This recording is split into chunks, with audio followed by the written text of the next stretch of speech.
egameni loyise, egameni lonyana, egameni lomuntu Thixo wethu onamandla onke. Ukusasa Nkosi ngale mini yangecawe Thixo wethu olungileyo. Kusekuseni Thixo silapha Thixo ngoba sihlanganiswe kuwe Thixo wethu onamandla onke. Ba bekungeyiyo intando yakho ngeba asikho kule ndawo Thixo wethu oyingcwele, kodwa sibulela uthando nenceba osenzele yona oba sithi ngalentseni namhlanje sibalelwe ebantwini abavukileyo Thixo wethu. Ngalonto siza kuwe siphakamisela izandla zethu kuwe sisithi Mhlekazi kumkani yengcwalisa, siyakudumisa siyakubulela ngoba simbona uThixo ofana nawe kumkani ndini olungileyo. Nakuke Thixo ukudla ogqiba kusiphakela khona Thixo wethu olungileyo, umntanakho ethetha ngesidima bawethu onamandla amakhulu. Sizibonile izidima zabantwana bakho ziphaphatheka ziyongena ezingqondoqeni Thixo wethu oyingcwele.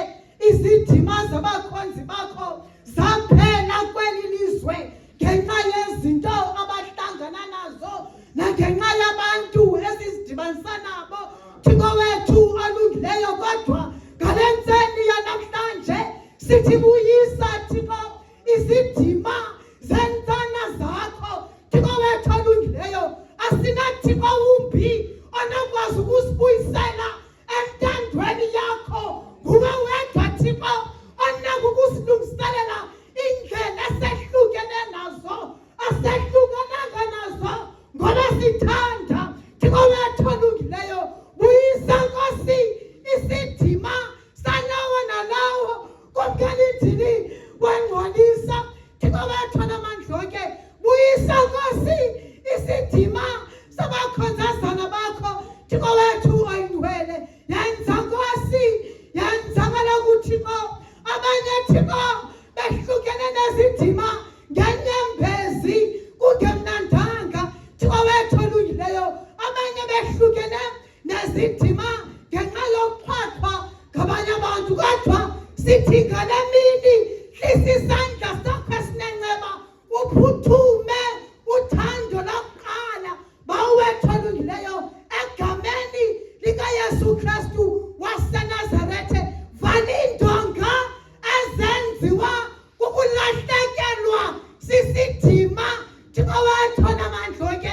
Vala indonga ezachitheka zisenziwa bubume behlabathi.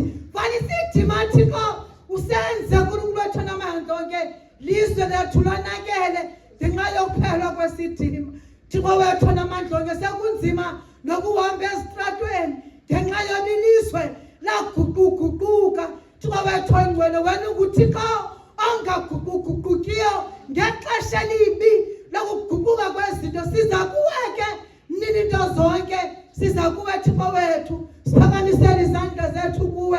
Tyala Thixo elowo nalowo umbuyisele isipho sakhe, umbuyisele isidima sakhe Thixo wethu oyingcwele. Siza kuwe ke Nkosi ngoba silikho elinye ithemba esinalo futhi sazoba esicelayo kuwe wena uyasenzela ngoYesu Kristu Nkosi yethu. Amen.